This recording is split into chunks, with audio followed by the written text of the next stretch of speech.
Dusty Crew. Good morning, USA.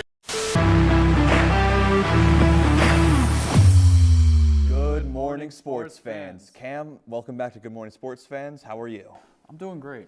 Eagles won this weekend. I wish I could say the same about the Bills. I've had a rough couple of days, which leads me to our good morning question. When your favorite team loses big in the playoffs and the championship game, maybe, what's a worse feeling? The moment after they lose or the morning after? Has to be the morning after. So it's like the moment they lose, like you're still excited for the game. There's still like adrenaline, unless your team gets blown out. But like in a close game, there's still adrenaline, and like it sinks out and you're upset. Then you go to bed and you wake up, and like especially on a Monday, you actually have to do things. It's like, it's not like you wake up on a Sunday and it's like, oh, I can like lay in bed and like be depressed for a while. It's like, no, like I actually have to like get up and go to class. Gotta go to school and act like everything's okay when it's not. That is you just described my entire Monday. That is what I did after the Bills were robbed by the referees against the Kansas City Chiefs. I had to actually be a student the next day. Could not function. But with all that being said, we have a great show for you tonight. This morning, we're going to start it off with college basketball with Leo and Eric. Thanks, guys. I'm Eric. I'm Leo. And we're talking college basketball today. Kind of getting to that almost halfway point, almost 3/4 of the way through the season, week 13. Conference schedules have started, gone about 7 to 10 games now. So we're really kind of looking at how the tournament's going to shake out. It's getting ever closer to March. Well, I think the tournament goes either which way each year. But, it is going to be filled with a bunch of SEC teams. They are, I've said this last week, I'll say it again, they are the new conference for college basketball. Only one ACC team now remains in the top 25, and that is Duke at number 2. Other than that, a lot of SEC teams are scattered around the top 25. Auburn, Alabama, Tennessee, Kentucky's back in there without Coach Calipari. It's going to be very interesting to see, especially at the end of the season. Yeah, and then you've kind of got these sneaky, dangerous teams like Vandy coming in now. They've gotten, 2 big wins over Kentucky and Tennessee. Yeah, and so they're kind of like last year's South Carolina team who pulled off a couple upsets, got in the top 25, went on a run there at the end, and their tournament wasn't great. But, those are the kind of teams that are going to be dangerous come March. It all comes down to the end of the season. My ride for the tournament has been Alabama. Alabama always surprises me in March. I used to think they were just a football school.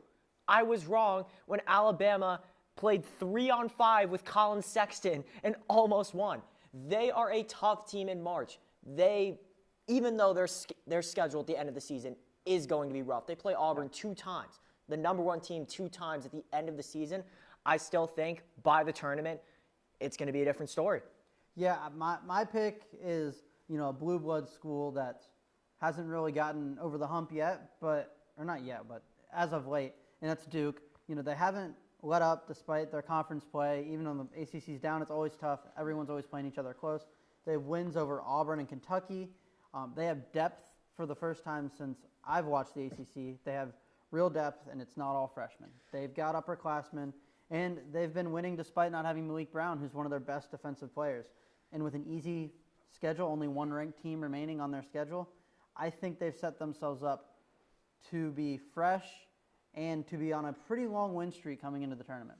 It pains us to say this as Syracuse students, but Malik Brown was an amazing transfer pickup for the Blue Devils. I think him coming off the bench in relief for Cooper Flagg, that's going to be a dangerous duo on the post. Speaking of, did you know that every champion since 2004 has been in the top 12 in the Week 6 AP poll? So with that being said, who's your pick out of this AP poll to win the championship? I think I got to stick with Duke. They were number 4 in that Week 6 AP poll. They're now up to number 2. And a lot of those teams, just to get a picture of the tournament, of those 12 teams in the Week 6 AP poll, only 1's dropped out of the rankings and only 1 other team's dropped out of the top 12. So it shows that if you can get to Week 6 as a strong team, then you've set yourself up to keep going with that momentum through the rest of the season. In the wise words of Pat McAfee, go Dogs, sick 'em, oh. Give me Alabama.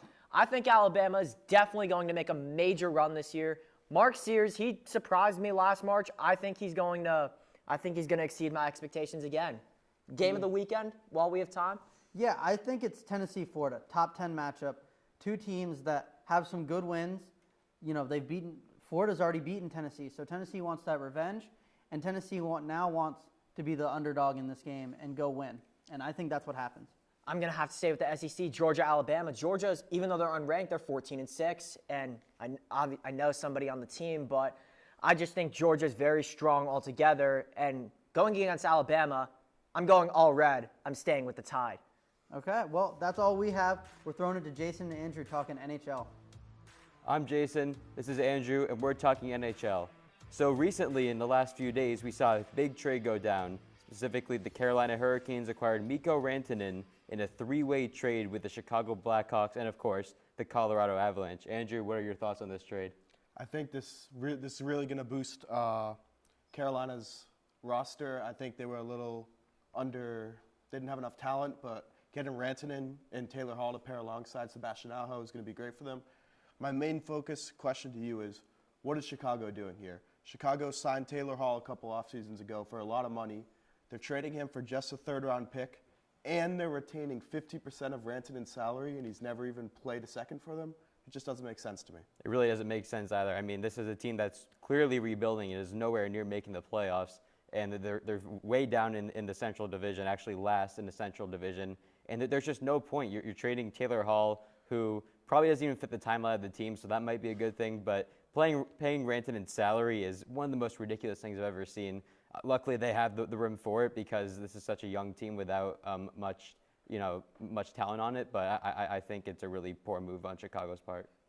Yeah, I would agree. And the question for them is, how are they going to build around the youngest superstar in the league, and Connor Bedard later on? But now let's get into the wild card update.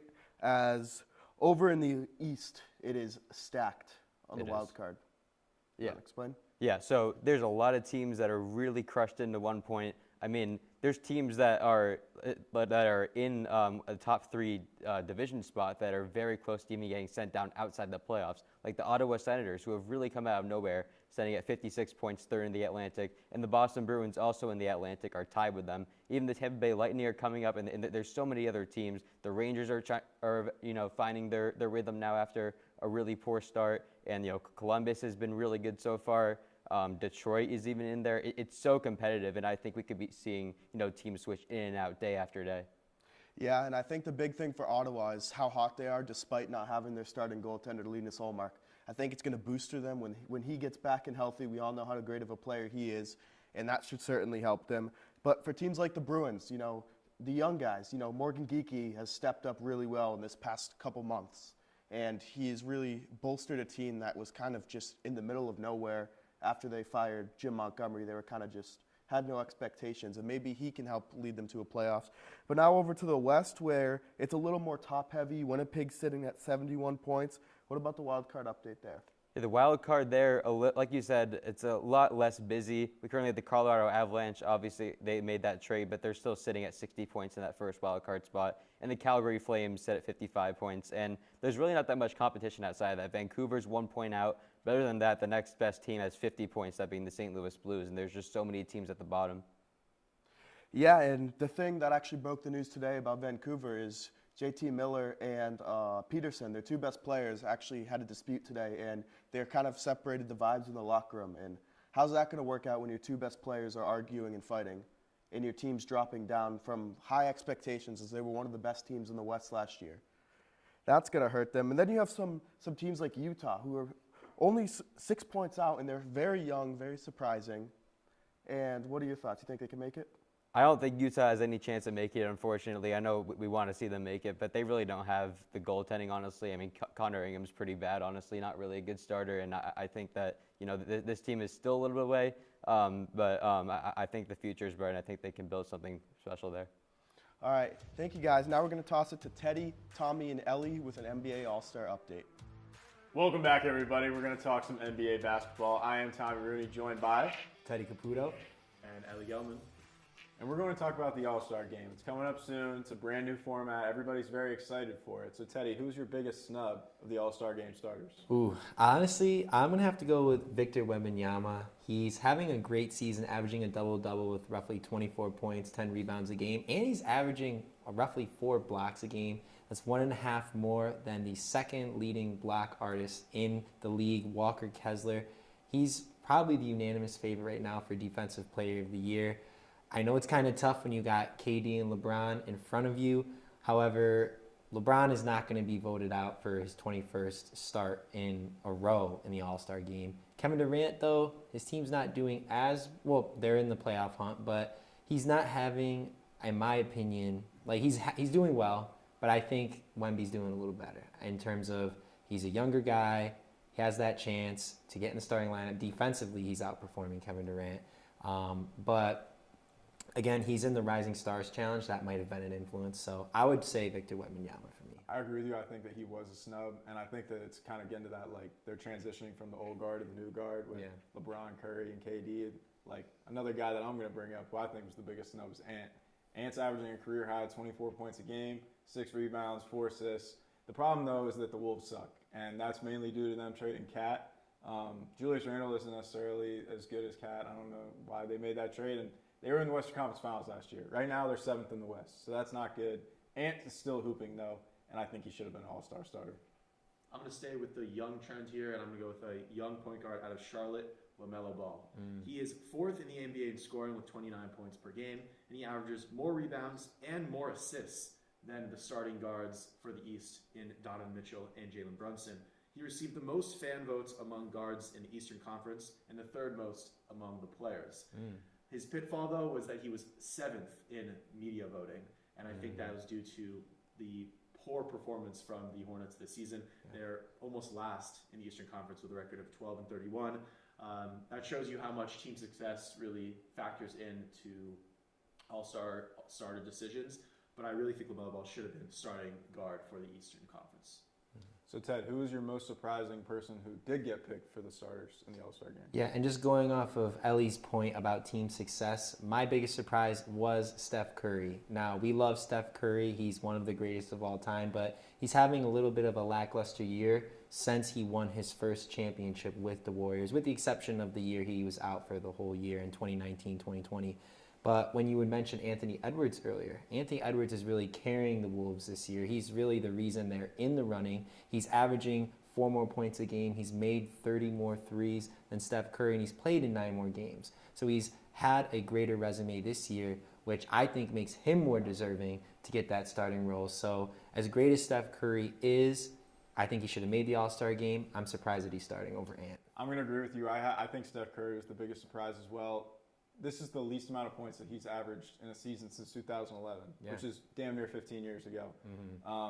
The Warriors are 11th in the West, and they're below 500, and I'm pretty surprised that he made the starters this year, even though he is a superstar and it's Steph Curry at the end of the day. But what about you?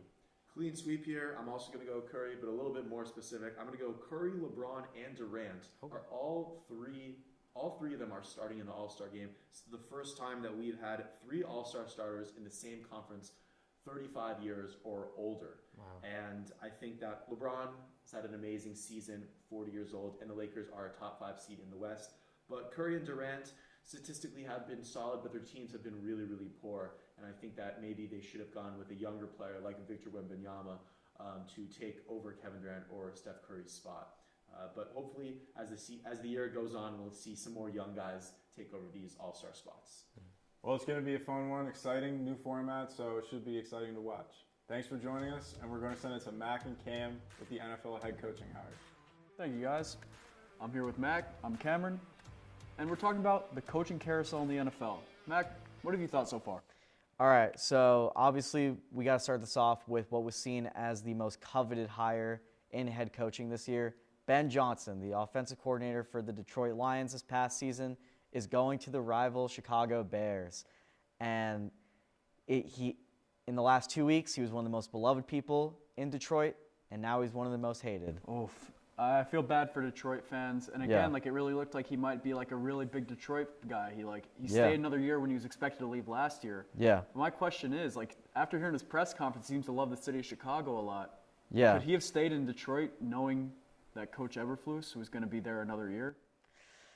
I don't know. I mean, hey, Eberflus just got hired today too. We can talk about that later. But, I mean, what's crazy about this hire is that Johnson brought all these guys from Detroit with him. Yeah. So that kind of leaves Dan Campbell with a lot of Dan a lot Campbell of has to void in his completely staff. Fill his coaching staff again because now Aaron Glenn is on the Jets, and what we'll talk about soon, and Ben Johnson is now on the Bears. Yeah. But let's talk about Aaron Glenn for a sec. What do you think of Sure. that hire for the Jets? I mean, I'm not a Jets fan, but I think it was logical not to go with Rex Ryan. You know, bring their old player Aaron Glenn in.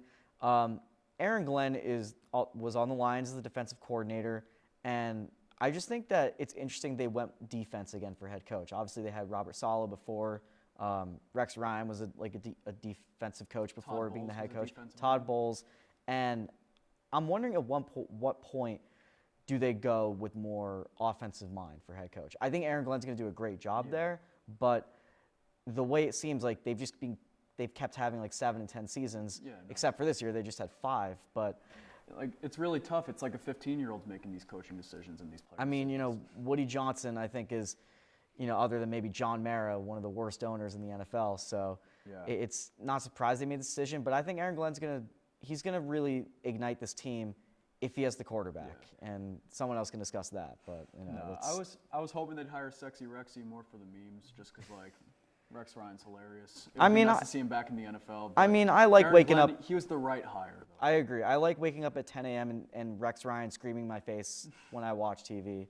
But anyway, let's talk about the coach that I'm most happy that they hired, Dallas Cowboys, Brian Schottenheimer. I'm a New York Giants fan. This is a terrific hire for me. But for the Dallas Cowboys, Jerry Jones, what was he thinking for this one? I think Jerry's thinking what he usually thinks. This is the greatest idea ever, and I'm the smartest person in the league. And that's why the Cowboys are never going to make another, I was about to say Eastern Conference title because I'm thinking NBA, but another NFC championship. Yeah, I mean, Jerry Jones himself said it today. He said, I took a big risk with this hire.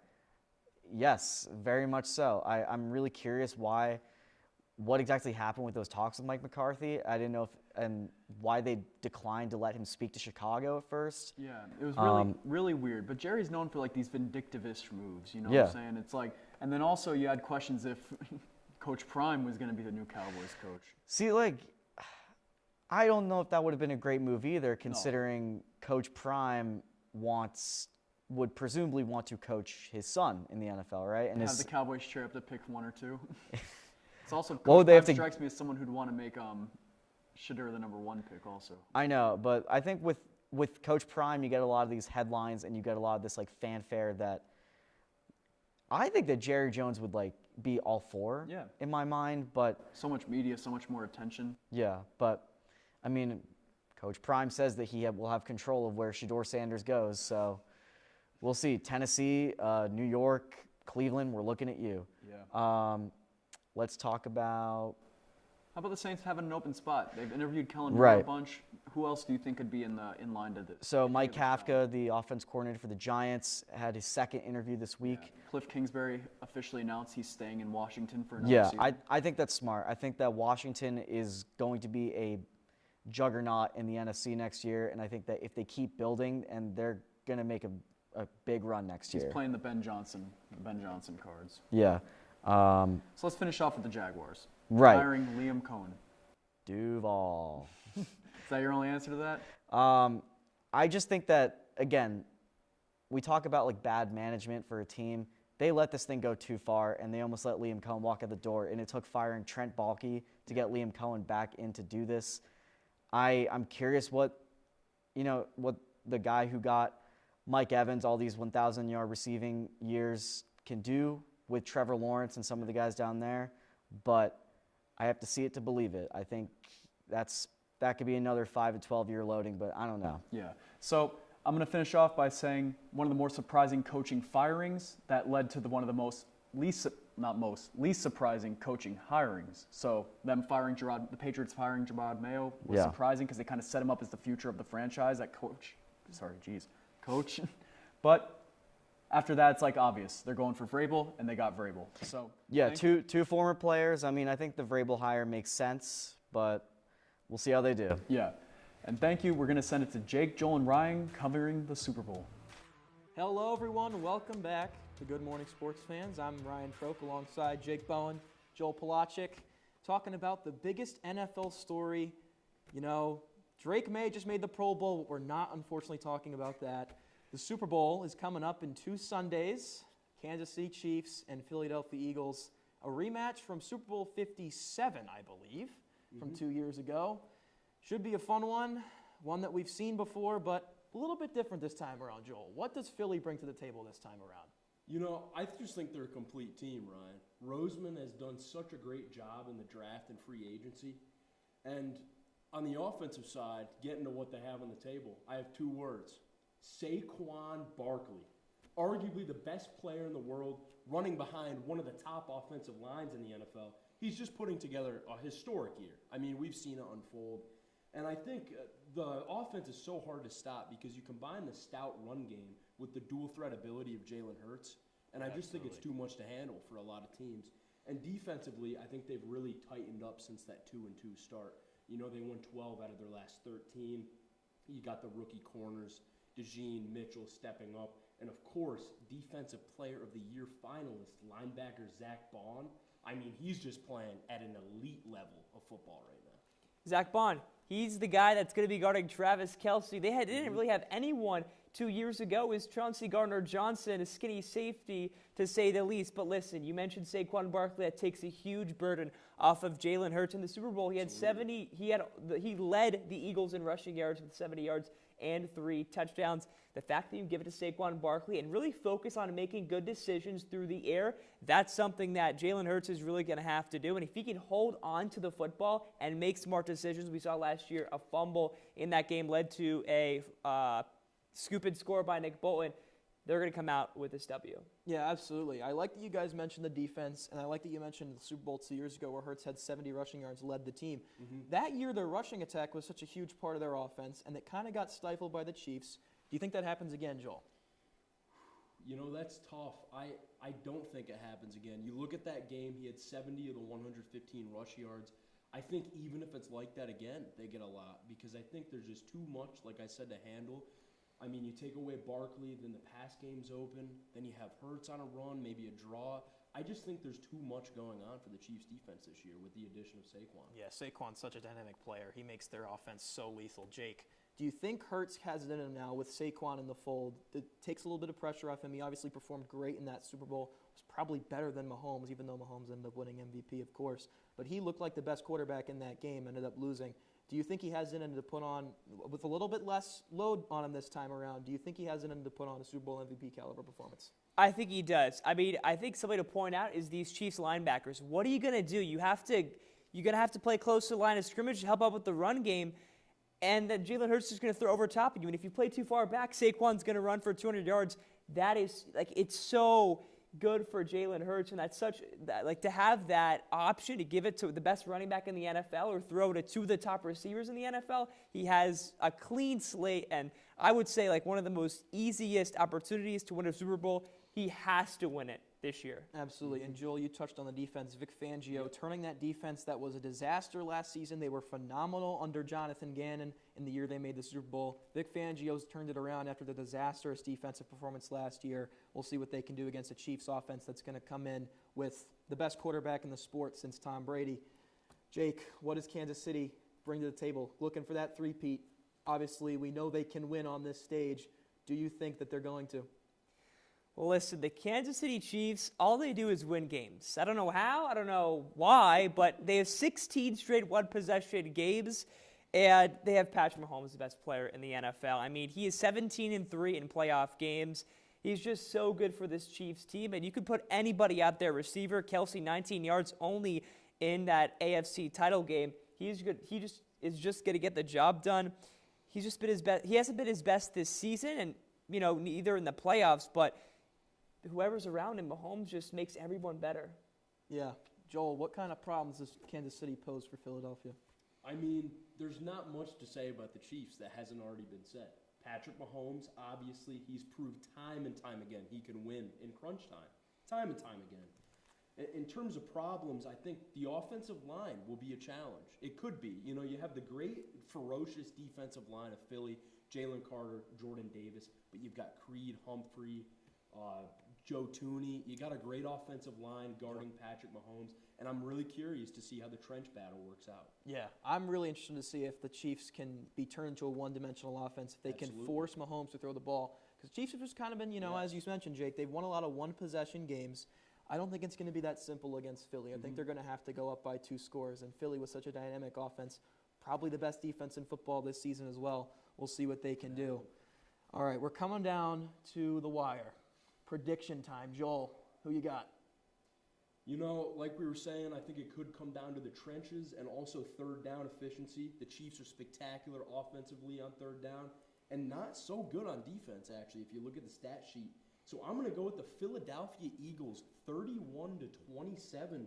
I think if they turn it into a physical game, you got Saquon, I think you win pretty handedly. Well, guys, fly, Eagles, fly. I have Philadelphia 27, Kansas City 24. When you have guys like Nolan Smith and Zach Bond, you mentioned Defensive Player of the Year finalists, that's so, critical for guarding guys like Kelsey and even, bigger receivers, Justin Watson. It's going to be huge for Philadelphia. And for me, I think Saquon Barkley is coming away with this MVP award. He's going to rush 150-plus yards is my prediction. Well, there you have it. Our 2 analysts picking the Philadelphia Eagles to get revenge on Kansas City on the biggest stage of them all. That'll do it for us this week on Good Morning Sports Fans. We'll send it to the outro for you all. Thank you, everyone, for watching the show. I hope you had a good time. So for our outro, we started off doing this, and we kind of stopped after a while. Yeah, we kind of did. And it's basically, I'm going to ask Thomas a question, and he's going to try to do it as quick as he can before the episode's over. Yeah. So, Thomas, the question is, name as many Super Bowl winning quarterbacks as you can. Okay, we're going to start it off with Patrick Mahomes. We're going to go with Nick Foles, Tom Brady, Peyton Manning, Ben Roethlisberger, Aaron Rodgers, Drew Brees. We're going to go with Trent Dilfer with the Baltimore Ravens. Was that him? I don't remember. Actually, okay. Bart Starr with the Green Bay Packers. We have Joe Namath. We have, oh my gosh. Think of another Raven. Oh my gosh. Another Raven. Joe Flacco. Oh my gosh. And then we have, okay.